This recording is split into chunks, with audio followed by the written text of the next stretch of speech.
Hi, I'm Reverend Paula Skiles with Unity Church of San Marcos.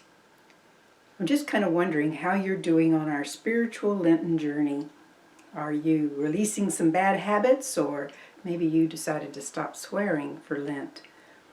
In any case, I'd like you to remember that Lent can be about so much more than releasing some of those typical options, because this centuries-old observance is meant to help us build better lives and to build a sense of a life that is something we would like to wake up for, that we just can't even wait to wake up for in the morning.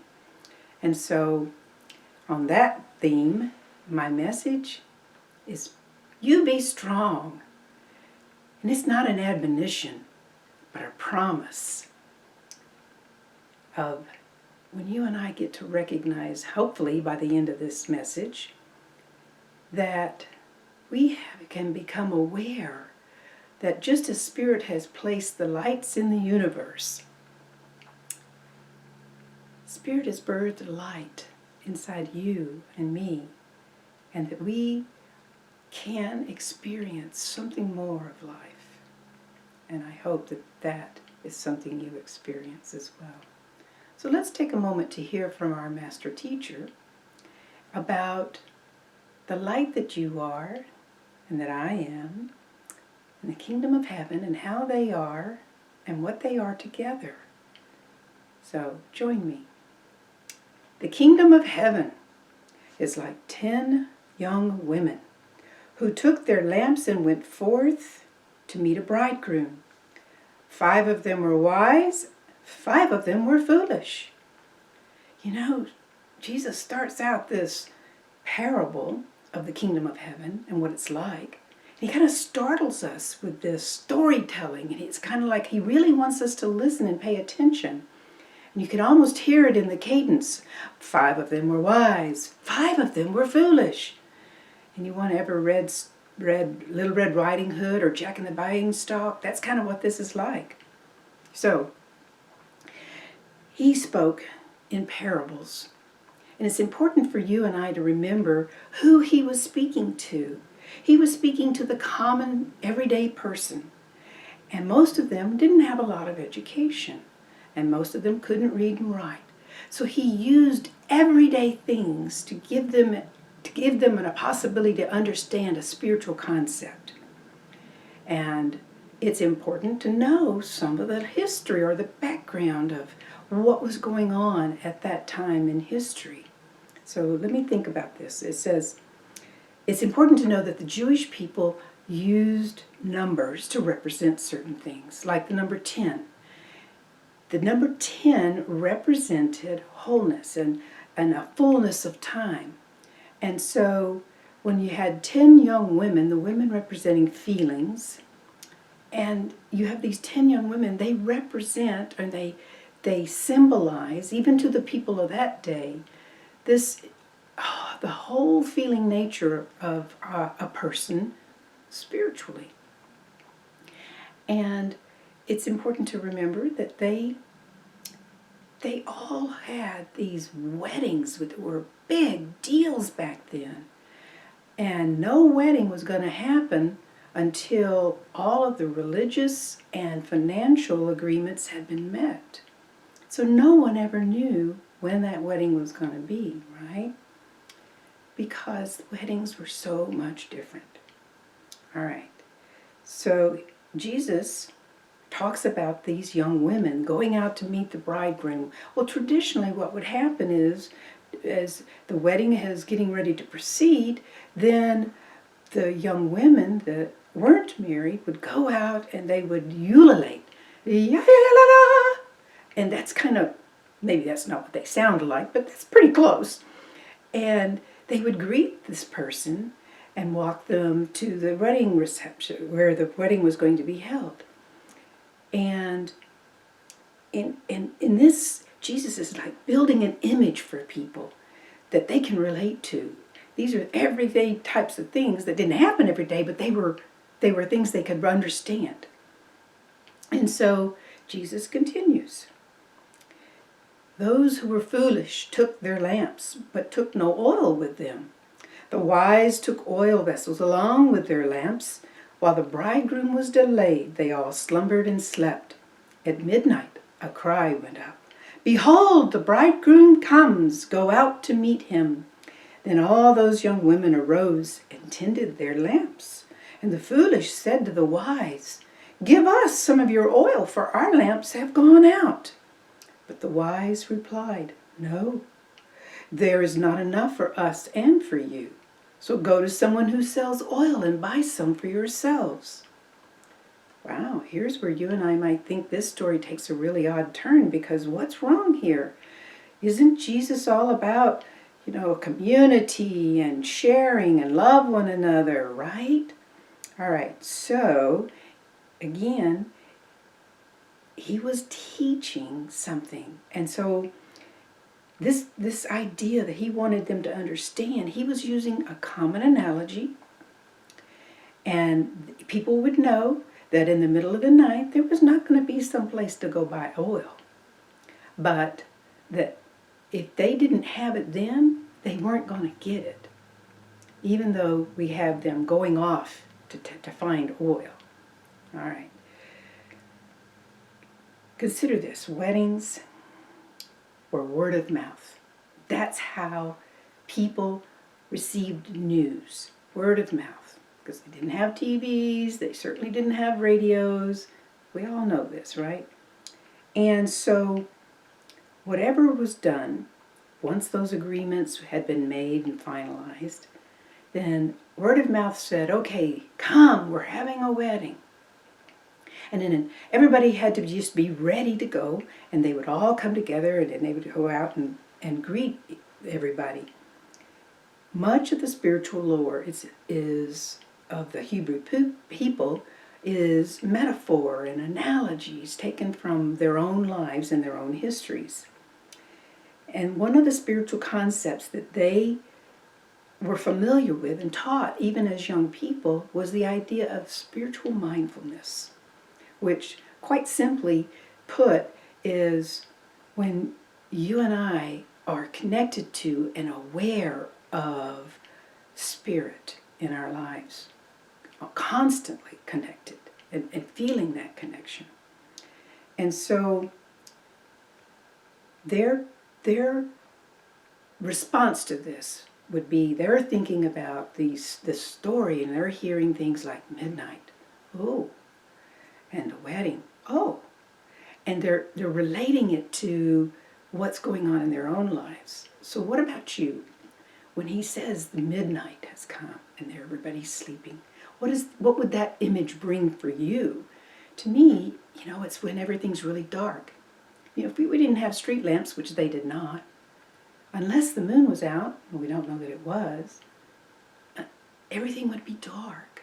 There would be some light from the stars, sure, but mostly it represents, and they even knew this, it represents a sense of oppression from the dark. And in this way, they also knew it represented those things that we hide, we can't see, even in ourselves, and the oppression we feel from that. And as far as that oil and the energy of that, they recognized that this was talking about the attributes of spirit, like love and truth and understanding. So listen carefully to what happens next. And while they went to buy oil, the bridegroom came. Those who were ready with their lamps went in with him to the marriage, and the door was shut. Afterward, the other virgins returned, saying, "Lord, Lord, open to us." But he answered, "Truly I say to you, I do not know you. Therefore, keep watch, for you do not know the day or the hour when the Son of Man will come."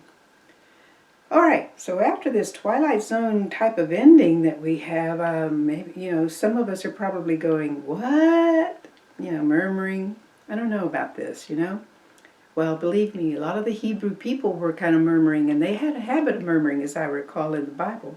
But anyway, let's take and get a little more background on this so that we can listen with a new heart. Because there have been an array of commentators who have tried to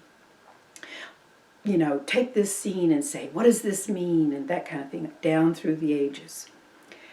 And so some of them have said, oh, it's about, people are going to go to hell if they don't follow Christ in the second coming. They're going to be tough out of luck.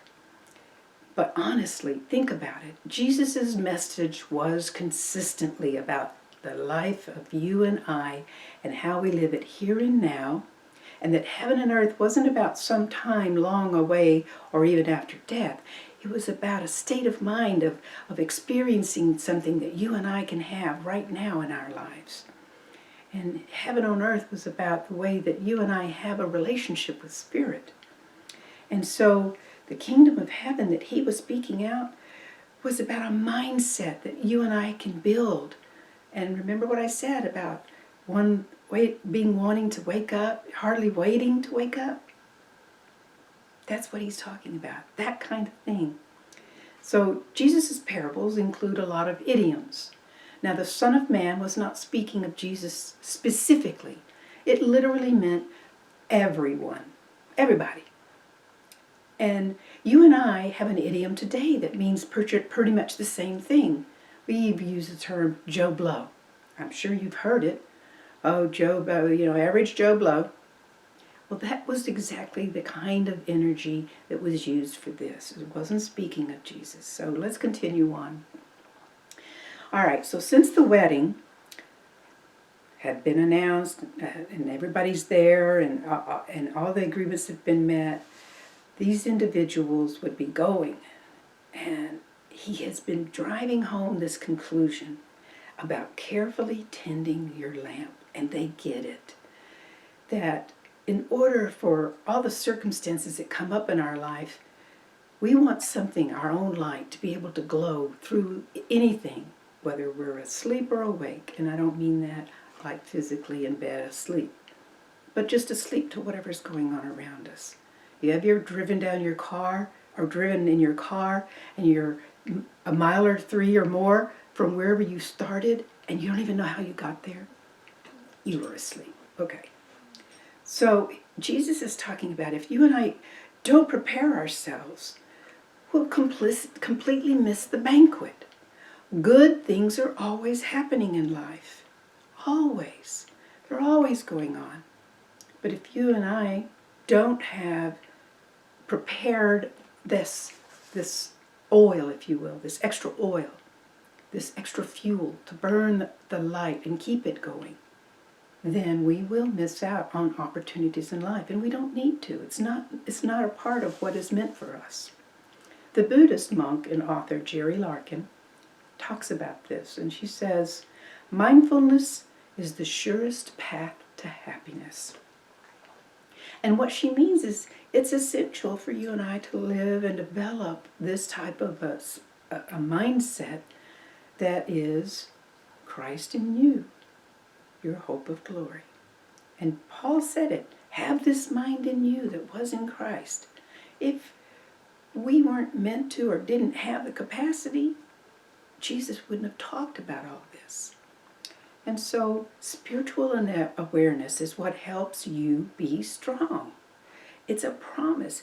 It's something that says you get to be fulfilled. You get to have that really wonderful life that you can wake up to and be so excited to wake up to.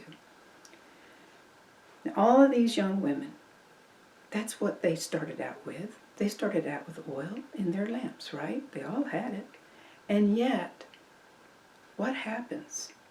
Over a period of time, emotionally, you and I can get bound up, or we get so much things that we can get overwhelmed. And unless we have that little extra oil, then that faith or that perseverance or that belief in ourselves isn't there. And so what is that extra oil?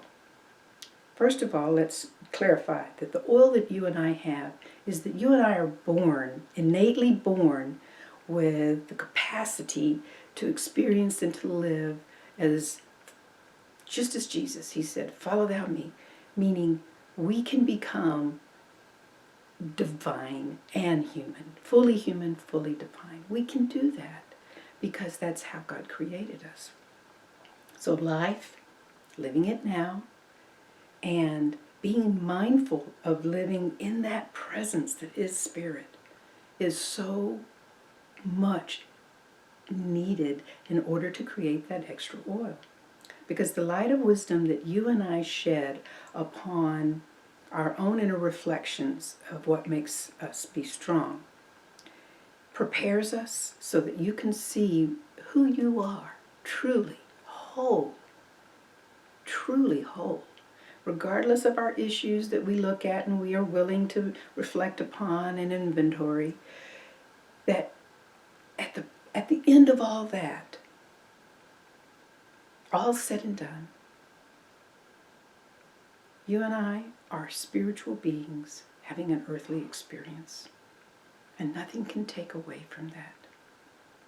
So what can we do to bring a little extra oil for our lamp? Try this. Take time out of each day to reflect, whether it's each day or an hour or a year. Reflect on that day or reflect on that hour and think about the actions you chose, the words you spoke, and reflect on that and see and ask yourself, how did this measure up? Is this congruent with who I choose to be and live and value? Because everything is not a test. It's just an experience. It's the living of life. And our self-worth is not meant to be measured by whether we fulfill some level of status or we were successful in some venture. We are worthy because God created us as beautiful lights. So the bridesmaids, those foolish ones, they are kind of like saying, I can't. And I think you and I have heard, many of us are aware, that the words I can't drains the energy and the hope. It diminishes any hope that you and I have. It blocks our creativity, and it steals the faith and our ability to persist for our dreams. I can't, and words like that'll never happen, they're dream stealers. And those represent the foolish women. When you and I listen to those words and take them for real. So you be strong.